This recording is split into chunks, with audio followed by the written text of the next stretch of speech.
Hey guys! Samahan niyo ko ulit for today's video! Dumating nga pala yung isa kong pamangkin na galing Dubai. Ang cravings niya ay pansit batil pato. Laking probinsya din kasi siya, Cagayan. Nagpahanap nga siya sa akin kung saan pwedeng mag-order ng pansit batil patong around Quezon City. Maraming sinuggest yung mga friend ko pero ang napili ko is yung Bubots Pansit Batil Pato. Marikina branch nga yung na-orderan ko at pinalala move ko na lang. Nauna nga akong nag-chat sa Fairview branch kaso nga lang medyo matagal sila nag-reply. Nauna yung Marikina branch. Hindi kami matagal naghintay sa in-order ko. Mabilis lang siya. Kahit na nandito kami sa Novaliches tapos galing pang Marikina yung pansit batil pato. Bale, Bubots special nga yung napili naming orderin. So yan siya, 260 pesos per order. Ang meron sa 260 pesos ay gulay, egg, kara beef, atay, karahay, shanghai, tugigaraw longganisa at chicharong bulaklak. 7 orders nga lahat yung in-order ko. Pero yung isang order dyan, good for 2 na yan kasi napakadami niya. Complete naman lahat ng order ko kaso nga lang wala siyang longganisa. Kahit isa walang nailagay. So nag-chat ako sa Marikina branch at tinanong ko kung bakit walang nakalagay na longganisa kahit isa man lang. Sa post kasi nila, one day before ako mag-order, ayan, nag-post sila na ayan, merong toppings na longganisa. Nag-reply naman agad yung Marikina branch na humingi sila ng sorry kasi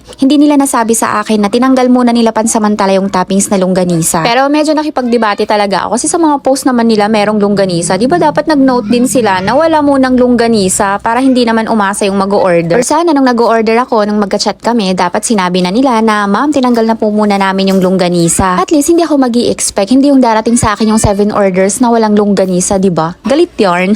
Kasama pala yung toyo, sibuyas, kalamansi at saka siling labuyo. So ayan, naglagay ako ng konti. Mayroon na pala siyang sauce, siguro pag natuyo lang. So ayan siya. So ayan, tamang-tama ang pag-uwi ng aking pamangkin na galing Dubai. Parang nagkaroon sila ng reunion at nagkita-kita sila, mga dalaga na sila ngayon. Main ka lang, mahal ko ah. Sa kwarto mo.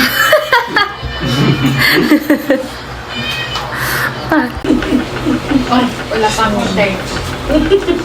Kainin natin siya ng... Kakainin natin siya ng kasali lahat yung sahog.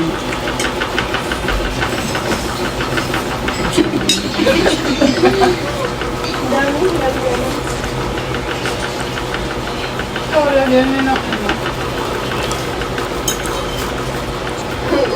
Sa hugi. Sa gilid. Matigas yung kanin natin?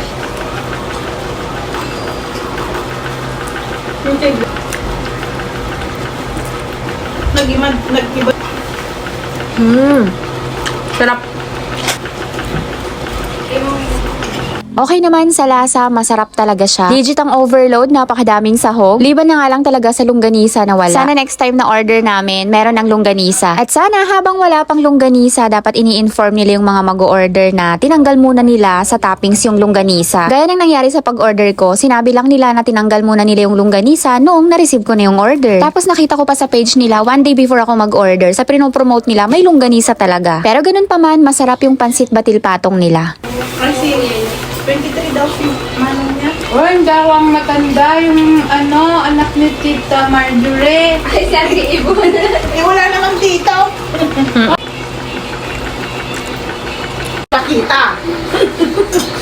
So ayan, tinry ko din siya na may sauce kasi may kasama siyang sauce pero hindi ako naglagay kanina, yung toyo lang. May vlog na nga din pala ako na kumain din ako ng pansit batil patong pero hindi siya ganito ka-overload. Ubusin mo yung tira ko.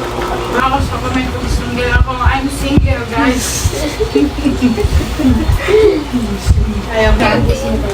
Mag-ano na lang. Nakarakay. Yung marahal, saan yung karahal dam? Yung sinuhan kanin. Kaya pag natapos ka din, sa, alam mo nga, Ay, tayo, Pepper. sabi ko nga kay, kay Nanang Ube. Sarap. Awan, kay,